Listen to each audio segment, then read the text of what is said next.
Hey guys, what's up? Welcome back to another episode of What They Don't Tell You. I'm your host Jacob, along with the other host, Aiden. We're here to bring you our perspective on news, facts, culture, and what we believe to be true about them. So in today's episode, guys, we want to address the Charlie Kirk assassination. We made a mini episode on that last week. We didn't want to post a full one, just kind of out of respect for Charlie and just we just wanted to say our prayers in the last episode, and we also want to address a few comments and the reasoning behind why we made the video. And we're also going to be diving into the ideology of the assassin that took Charlie Kirk's life. So Aiden, are you ready for this one? Yeah, it's a tough one, but yeah. First off, I do want to address last week's episode before we start. We got several comments that were saying that, we're doing this for the money, we're doing this for the clicks, for the views. And before we started last week's episode, we did say that we were here to give prayers and condolences to the family. Yeah. And we also are not making any money, so... Not yet, guys. And if we were, I addressed it in one of the comments that I responded to someone. If we were, we'd be sending it to the family. We have no reason to keep it for something like this. I myself personally struggled with posting, and I know Jacob did too, a video on it so soon after, because to be honest, something that really annoys me is when people feel like the need to, it does feel like a clickbaity, like, oh, I want views kind of thing, and benefiting off of someone else's death. I think because of what we do, it felt wrong not to say something. In the context, I would have felt differently if we were posting on maybe a private account, you know what I mean, or something right. Where there's no point to that. But I think it's important that we address what happened, and it was someone that I respected and looked up to a lot. Right. And what he did, I would say more than any other title that he can claim, he was a Christian martyr that did not obviously deserve this, but we can see how his message and really ultimately God's message, which is what he wanted to spread, has kind of sparked a revival in the United States in a lot of ways, among the conservatives, especially. It has, Charlie Kirk has gained over 10 million followers on Instagram, almost 1 million on YouTube, and also after Erica Kirk's speech on the Charlie Kirk show set, I guess we call it. Yeah. They had 30,000 requests to join new chapters for TPUSA. Yep. And we might talk about how me and you are wanting to start one on our own local campuses. We'll do that later at the end of the video probably. But you just want to get into you want to run down the story real quick for how it happened, and then we can get into the assassin. Yeah, let's do that. So, as you guys well know, on September 10th, 2025, a shooter by the name of Tyler Robinson shot Charlie Kirk in the carotid neck area that would have severed some of those arteries, and he probably passed out within 60 seconds and lost all feeling. So we can at least be grateful that it wasn't drawn out pain. But aside from that, we know that after this there was about a day and a half, 2-day manhunt for him. I don't know if we know exactly when the FBI apprehended him or that manhunt concluded. And within that, there were multiple that said that they were it. They thought they had him multiple times. People were kind of making a fool of themselves before they actually caught Tyler. Or colluding, right? Distracting, which is something that we'll bring up in a minute. No, you're good. After they apprehended him, they also found, before this, they found his gun with a transgender, anti-fascist wording, ideology, writings symbols on the bullet cases. On the bullet cases and the gun itself. I have them right here, actually. One said, "Catch this fascist," talking to Charlie. There's also I'm not even going to try to say this. I don't even know what it really means, but there was a kind of like a quote from a video game, Helldivers 2, which supposedly is used in some interesting stuff in the Discord and gaming type world. And then there were a couple more, but those are kind of the gist of it. Yeah. So he had these ideologies, these things instilled in him. Obviously, a lot of it being radical leftist ideas, or sparked by radical leftists, because we wouldn't say that fascism is necessary. I mean, they're more fascist than we are, but that's besides the point. He was taught that Charlie was a fascist, so that's right. That's a little bit. Aside from that, though, apprehended him. They started looking through text messaging, Discord servers. We still don't know fully. I think people are looking to see if more planning was done through these Discord servers, but he admitted to the assassination of Charlie Kirk on Discord. Honestly, I won't be surprised to see if that site comes under some heavy lawsuits and fines here. We'll see from the Trump administration and the Department of Justice. This happened on a campus in Utah. Yes. Again, it was September 10th, like you said. 1:20 was the exact time of it. And a scary thing that we found out later on was that his children and wife were actually on the scene when this happened. I don't know if they saw it. Pray to God that they did not see that. I don't think the children were aware of what happened, based on Erica Kirk, his wife. Based on her response to his death, it does not sound like the children knew what happened. So we can be grateful for that.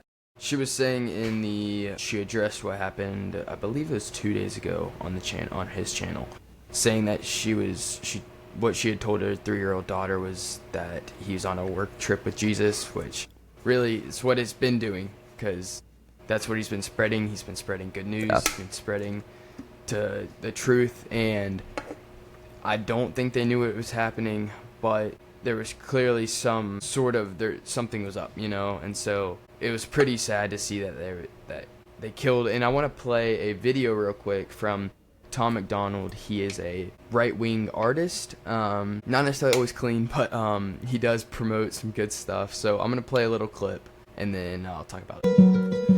Shot down and he was barely 31. Another woke coward took a life with a gun. He left behind a wife and a daughter and a son. All he did was try to speak for all of us. Rating murder like it's justice. You didn't kill a villain or the evil that it comes with. You killed a father and a husband. So in the clip you could see that it said they killed a father and a husband. Just disgusting that this guy literally he got killed for talking. Yeah, and he got killed not for spreading hate. They've taken that very much so out of context. Context always matters. I think context is something that we need to bring back. Like, you have to have your context and your backing, right? If you're doing anything, you have to have a certain degree of backing or something behind what you're saying. So when I'm even writing papers and I have to submit them or have to do any of that, I have to cite certain sources that are deemed of like a certain degree of quality, right? They're peer reviewed. They're reviewed by a board of experts, right? So we need to bring back that you have to have context and full understanding based on previous thinkers or writers that actually have expertise in this topic before you can turn something in, or are an expert yourself, I guess, right? But aside from all that, though, to finish our story of what happened with Tyler Robinson was arrested, and they found all these things. They also found, maybe most importantly, after all the shootings we've seen recently, that he had a transgender partner that was living with him. Surprise, surprise. I don't know how to say this. I don't want to ever call out like specifically a group when we're trying to be as Christians and loving as possible. But we have seen a recurring trend with this, right? The Catholic school shooting in Minnesota last week. We've seen there was one, I think, the same day as Charlie. It was alleged that it was trans first. I'm not positive on that.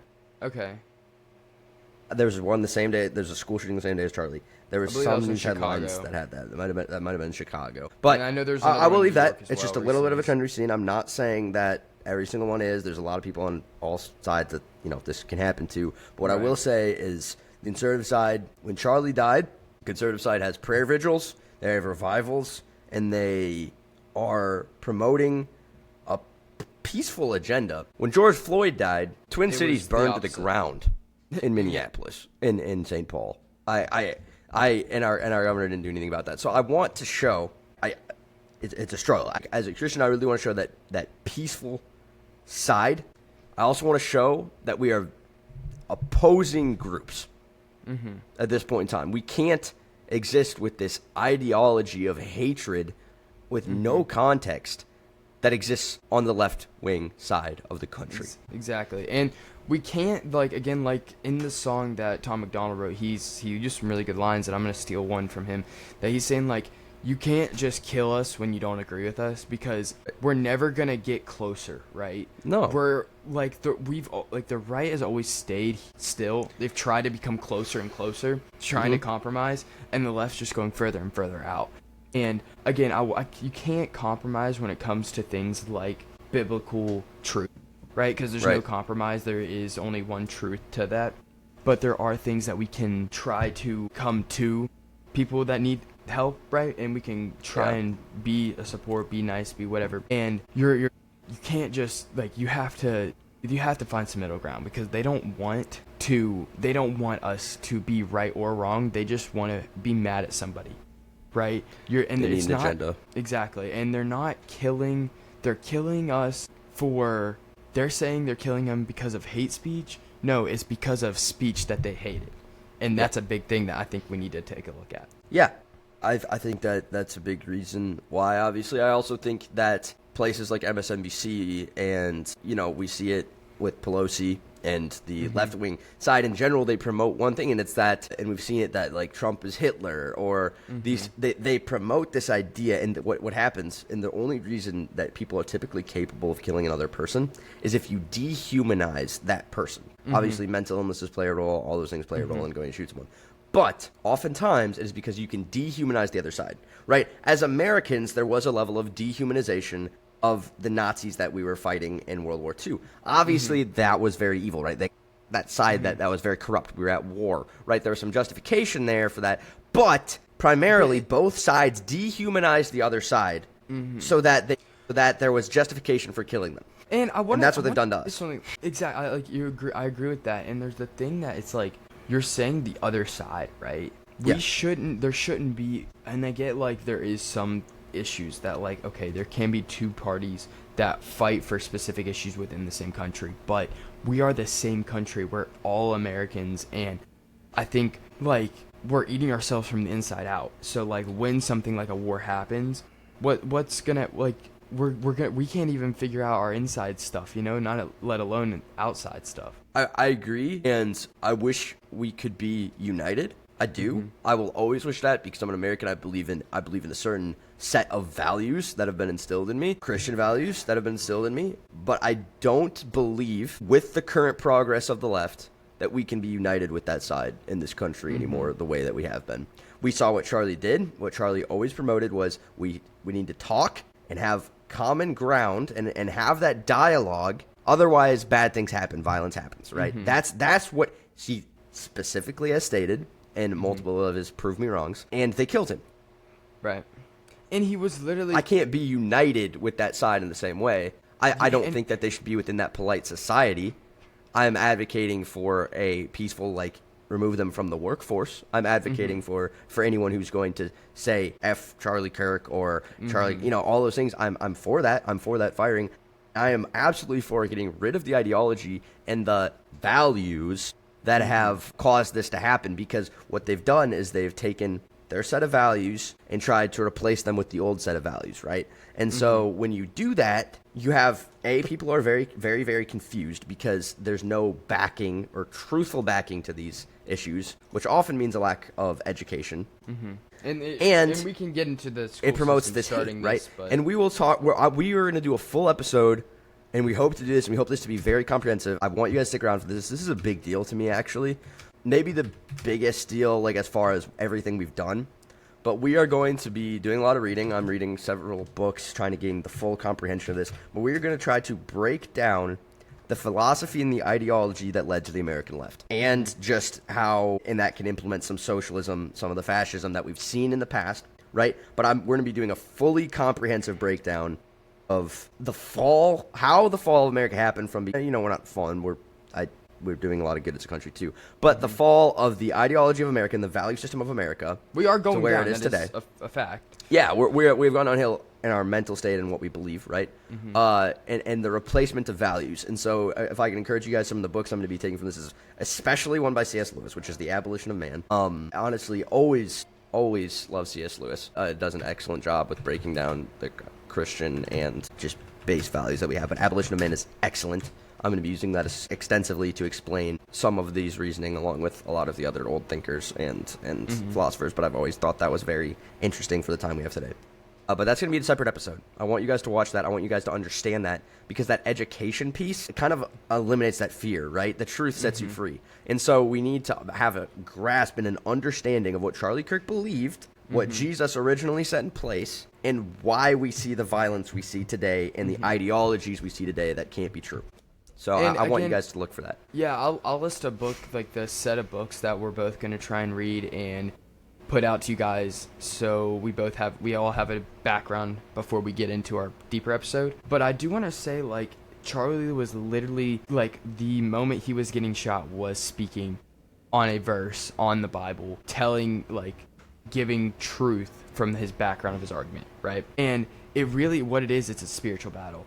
And when it comes to these type of things, like, and I was having this conversation with my dad that, like, I don't know if God really tells people when people are gonna die, but I really am curious, like, why are all these things, like, why did these things happen? And, like, could have Charlie known he was gonna die? Now this is speculation, this is getting far out there, but, like, to the point where it's like he knew what he was doing, right? Like, he knew that he could have had this risk of getting killed for saying this stuff. I guarantee he dealt with threats all the time, and still knowing that he could have or would die, still did this, you know. And that's just a cool thing. He's a true warrior, true martyr for Christianity and for patriotism. Yeah. I think it hits me pretty hard, you guys. I respect him a lot as someone who thought very similarly to how I thought. I don't know if I know a moment where I didn't know him for obviously my full, like, you know, I didn't have the capability to watch him for obviously my younger years, but I started reading a lot, you know.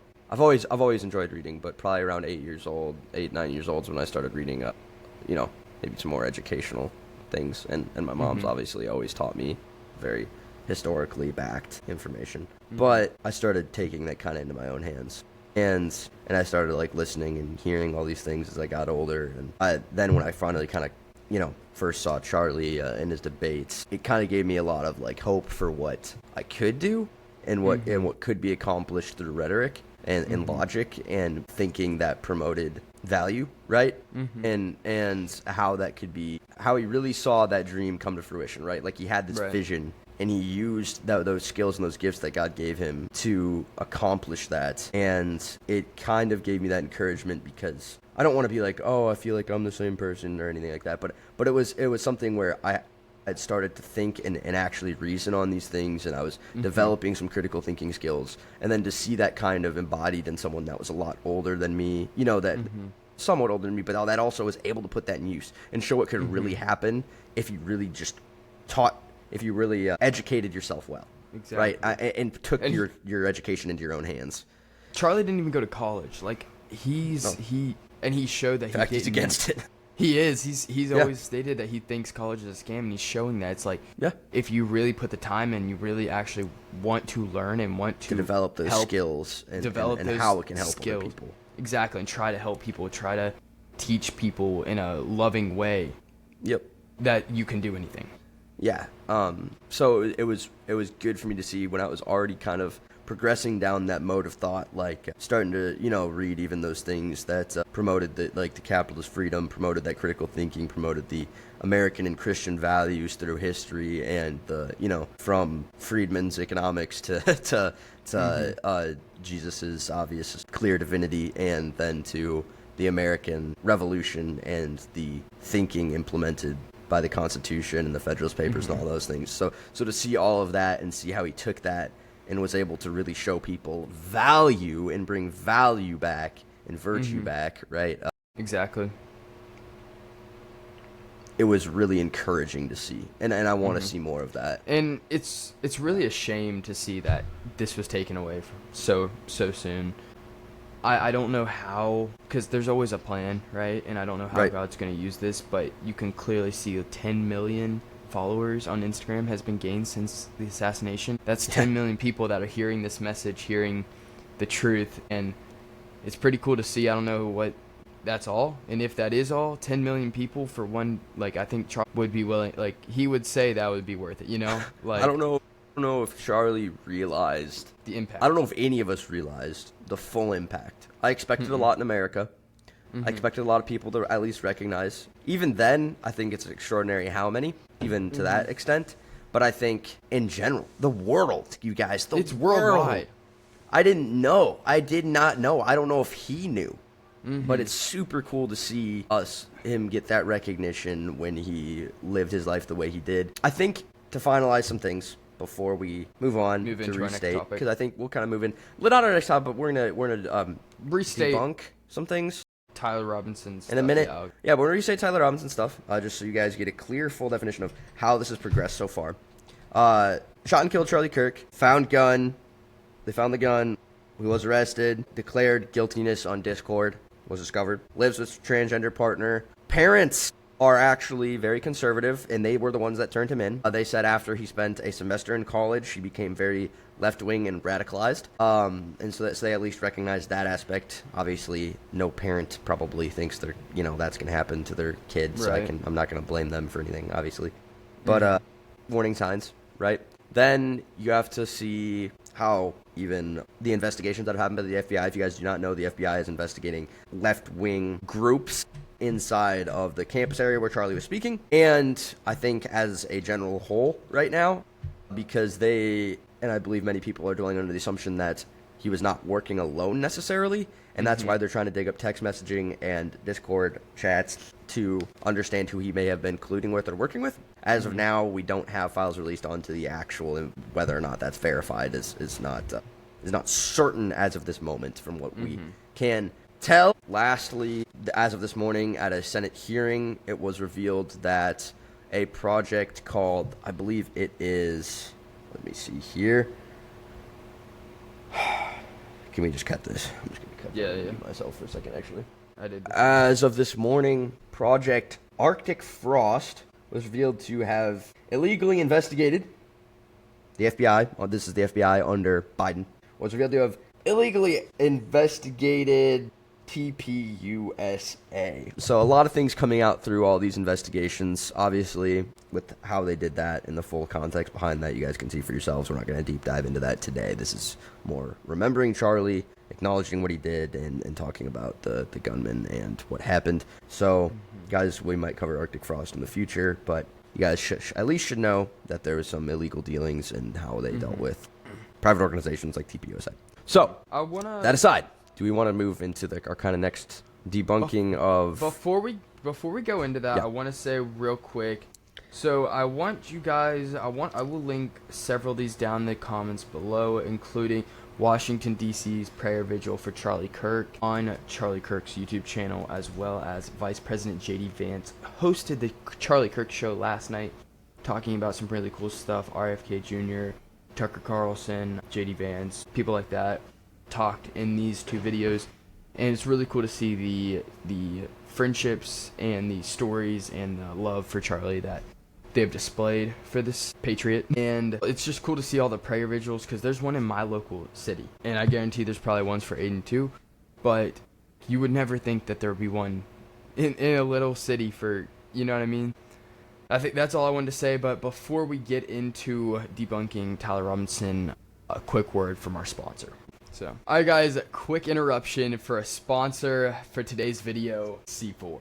Aiden, what are your favorite things about C4? As Paul said, exercise is still of some value. C4 can give you that boost you need for working out. Try out C4. It gives you that explosive energy. That's hilarious. Super good. Really enjoyed this flavor too. And shout out to C4 for sending us this. But electric sour apple's really solid. Yeah. Definitely gives me that just like we're going. You know, it's a good kick. Gets you up, gets you going. So huge shout out to them. Yeah. And try it out, guys. Yeah, they have energy drinks, they have a pre-workout, they have creatine, they have even protein powder, tons of different stuff. It tastes really good, and it gives you the boost you need in the gym or on the court or on the field. So big things to C4. Or in the rink. Gosh, excluding hockey. Man, my bad, bro. Use our code down below for a discount on C4's website, and let's get right back into the video. Yeah. So I know sponsorship feels a little weird in a video like this, but we still want to keep it light, and it's something that we are grateful for, and don't again try to clear that up. Any money would be going to Charlie for this, and if you do use our code and we get money from that in the C4, we will. I can promise you, my Bible right here, torn up one. I promise you, we will send it to his family. Loved. I do. Yes, it has. Grateful for that. So, but we would send any of that to his family, and that I can promise you. But I wanted to talk about a few things that the left has used and I do say the left, it is a group, it is what we're talking about. The left is used to accuse Charlie of some things. And again, I want to bring back context. So I want to add perhaps the context into this, or the understanding into this. And so the first one I want to go over is that they accused him of hate speech against the LGBTQ movement. I can verifiably say, and you guys can go look up the clips, the full-length clips, the woman clearly is like, you know, Charlie, do you have anything against LGBTQ? You'd say no. No, I essentially, like, I can value people, but he might not respect their lifestyle. And there's a difference in that, and that's a difference I don't think the left can understand. And I'm just being honest. What I want them to understand, and that the point of Charlie's mission was to get them to understand, what he's trying to get them to understand is, I might not agree with you, but I still love you. I mean, because love has become very coincide with accept, but you can love someone and not like what they're doing. If someone I love, if my brothers, you know, or my family were to do something that I don't like, that doesn't mean I don't love them if I'm calling them out on it. It means that I love them enough to call them out. To call them out, exactly. And again, I wanna clear this up. I mean, most of this should be obvious, but again, with our day and age and what people see as love, this is a love, and in the Bible, it's called agape love. This is the brotherly love, compassion that you have for someone that you want to see do better, and sort of like a brotherly love. So it's and so you see him pushing that, and so that's the first thing I want to clear up. The second thing is his comments about gun violence. People have said, "Oh, he's not compassionate. He doesn't have this." But all he said, and this can still be a controversial opinion to some, and I understand that, and I'm gonna agree with him here because it's just true. It's not that he basically said that if you're in a society that accepts the Second Amendment and accepts our gun rights, you are going to have gun violence. It's just going to come with it. It's going to come with it. And I don't think he's not promoting it, you guys. He's not saying you should be violent with guns. Quite the opposite, in fact. But he is saying that's a consequence of what could happen if you have this. And he said he accepts that. And yes, he did say he accepts that, because it's a terrible thing that should happen to anyone. I hate it. It's vile. It's morally reprehensible and disgusting, and it does happen. And the only way we can actually bring down the rates of that happening are the other things Charlie promoted, which was God, family. Right? God comes first, then family, then country. If those things go in that order, you are not going to have gun violence, because you're going to have value back. It's about the person, not the inanimate object, and that was always what he advocated. I think he was the one that showed that the best. He displayed it every day through his work, his family, and and people are saying that, like, because he got shot with a gun, he is like, oh, this is what he gets for fighting for the Second Amendment. No, again, like we said, he accepted that, and these people are saying, what happens when they take our Second Amendment, right? And this means that us good guys, I'm not going to go break the law. I'm not going to go get a gun, right? But why are the drug terrorists, the traffickers, going to listen to that, right? It's going to cause more gun trafficking. It's going to cause a lot of illegal guns. Exactly. There's going to be terrorists. There's going to be gang members that are going to be getting these illegally. It's going to be harder for the regular citizens to protect themselves. And I think there needs to, again, like we talked about this off camera, I just think we need to be careful on what type of guns people can get their hands on. Again, like, I think handguns are good for self-defense. Now, do we want miniguns flying around everywhere for little kids to be able to get their hands on, stuff like that? And now we can kind of steer clear of miniguns, but like a pistol, I think it's fine. I think I would disagree a little bit there, if I'm being honest. I think that the reason that we have it is because the Second Amendment is for militia and the right to bear arms against a tyrannical government. The supporting foundation of that is John Locke, if you guys are interested in that. But he believed that you should have the right, the American people, or not the American people at the time, but people should have the right to overthrow a tyrannical government. The only way that you're going to have the capability to do that is if you own similar guns to what the military is allowed to have. And so it's more about keeping a tyrannical government at bay. We've talked about this in the past, so I don't want to go too far into this. This is what Kirk said. This is what he advocated for. He believed in the Second Amendment wholeheartedly. He just acknowledged that there's going to be some things that happen because of that, right? There's a consequence to every action or every policy you have in place, right? And you might not see that right away, but there is a consequence, whether good or bad, Consequences can be good, and we associate it with bad, but they can be good. But there's consequences either way. In this case, bad. Obviously, it is not a great consequence. We don't want people to die of guns, but we need to be looking at the people, not the object. Now, to move on, he's also, accused with Christian nationalism, which I mean, I wouldn't say nationalism in the modern sense, but I believe that he believed in a objective moral truth that exists within the Christian ideology of this. Lewis identified that as the Tao, which is typically an Eastern mysticism type line of thinking, but he adopted it in the book to encompass all traditional rights and values. So in that context, all traditional rights and values of the Christian America is what Kirk promoted, right? He believed in that objective moral truth. When you have an objective moral truth, you are going to promote that. And there's a backing behind objective moral truth. There's no backing behind subjectivity other than human history.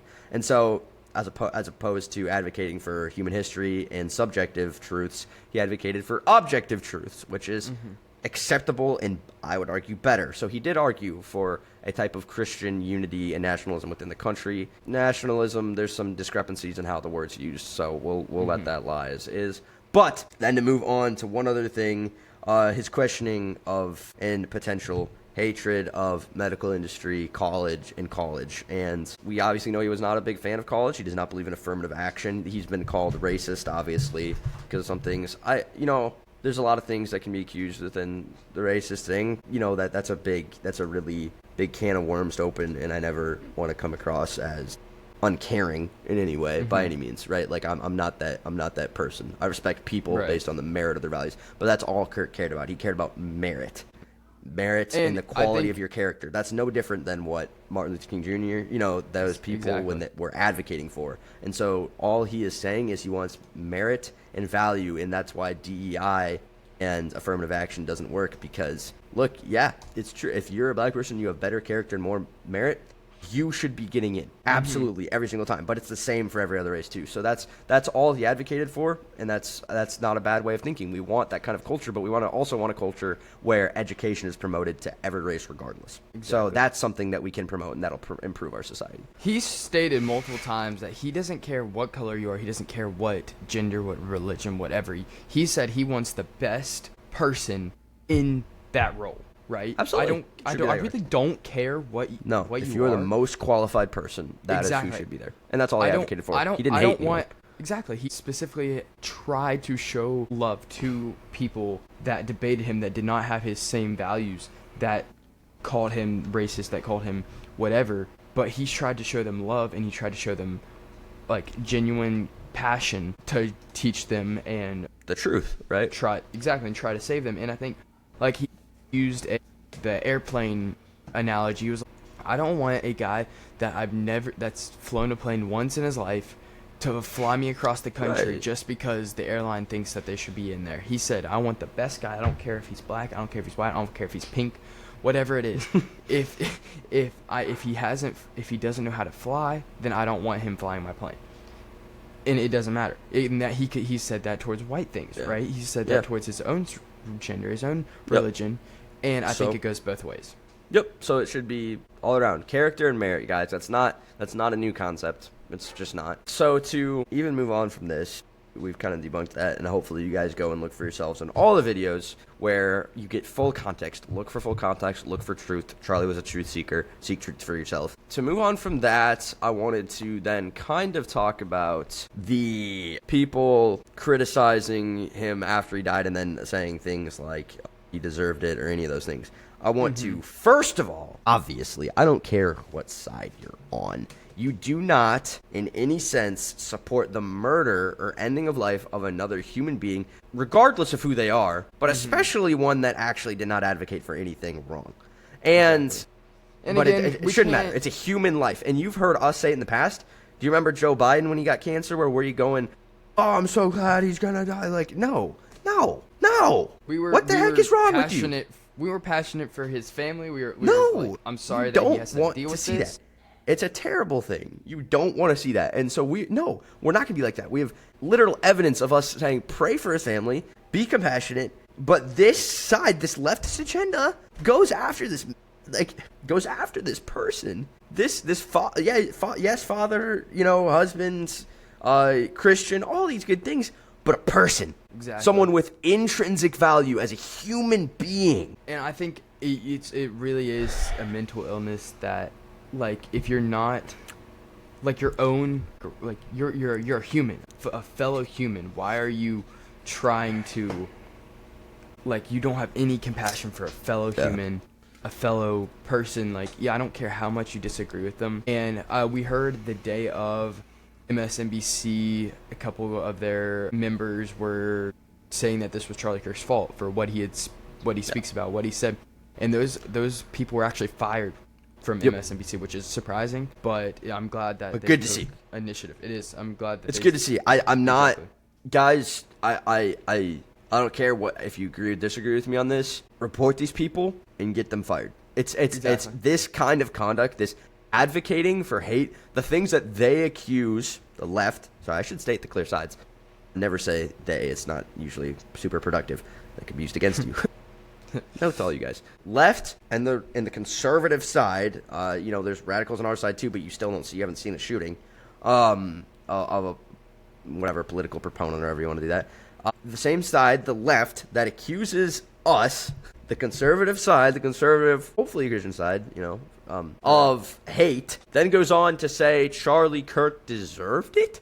No. I don't care who it is. I don't care. Right? That should, if I kind of understand in some cases, if you are against someone, a certain thinking, we're human, right? That thought might go through your head. But you should dispel it right away because it's evil. Exactly. And these people should be fired. There's no reason for you to say this. There's no reason for you to hate anyone in this context to enough to where you would kill them. That is the downfall of America and American values. If you are willing to praise a shooter, there is something wrong with you, and you need to really take a step back and evaluate where you're at in life right now. Exactly. And I don't care if you disagree with me. I don't care. Exactly. And I think with the wife and the kids, and it's just insane that you're even saying that they have to watch that, and you're happy that they saw that. No. And I think this really like shows your true colors. Like, this brought out all our true colors. And I know we're saying this for the worst on some people, but some people that Charlie Kirk had the most disagreements with, that had the most political things, actually came out and were like, I don't know the exact name of one. There's been some encouraging too. It has been cool to see that some of these people that absolutely despised his values still came out and were like in tears saying, wow, this isn't because he still respects them enough to have that debate. And like, look, I'm going to challenge your view, but I don't hate you.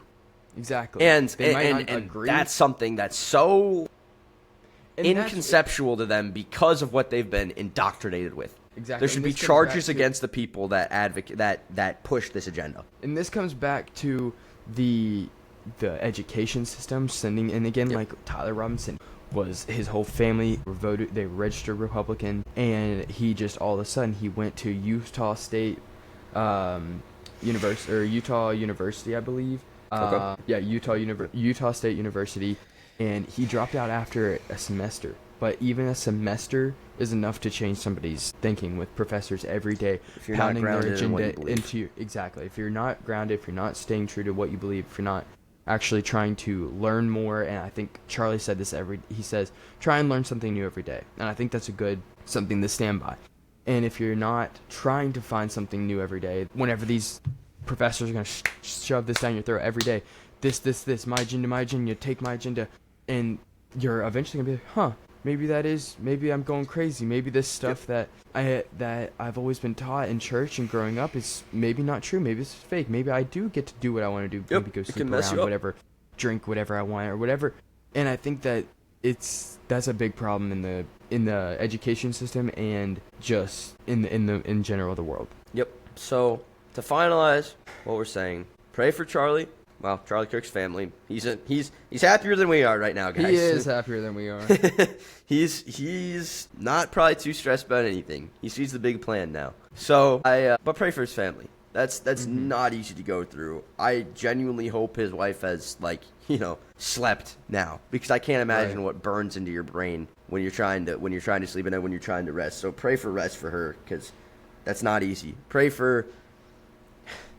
How do you explain it to a 3-year-old? Like she said, how do you say that? How do you say that? And how long can you go deflecting until they really start to wonder? Exactly. And so pray for them. Pray that they use this not to start to feel shut down or disheartened later, but let it make them strong in what they believe. She said it. She and said carry it. She on said what that, Charlie said. Yeah, she said that you started a fire in this wife and this honestly this nation, his followers, and it's not in again like I'm gonna steal one more from Tom McDonald that you think you can kill somebody, but you can kill somebody, but you can't kill the message. You can't. They made a martyr. Continue.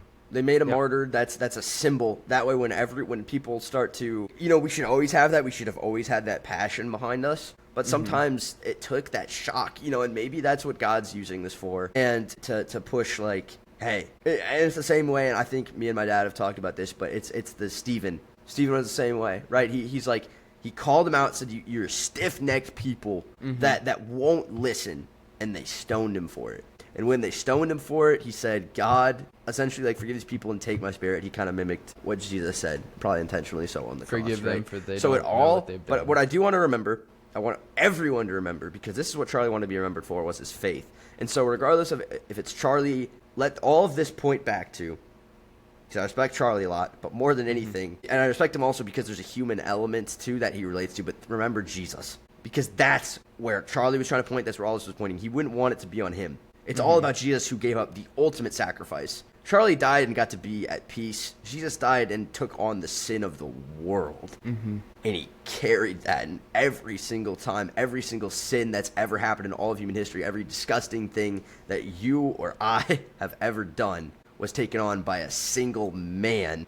And he was human. He was human. It wasn't the Son of God. I really think that there's a real problem in this culture right now, and it needs to be changed. That's all I gotta say. I just don't want people to forget that message. I don't want them to just lock on to, it was Charlie, and here's the things. He believed the right things. He was given a gift by God, but I want it to point back to what really matters. And he pointed back to what really matters. And I want that to spark that revival in this country.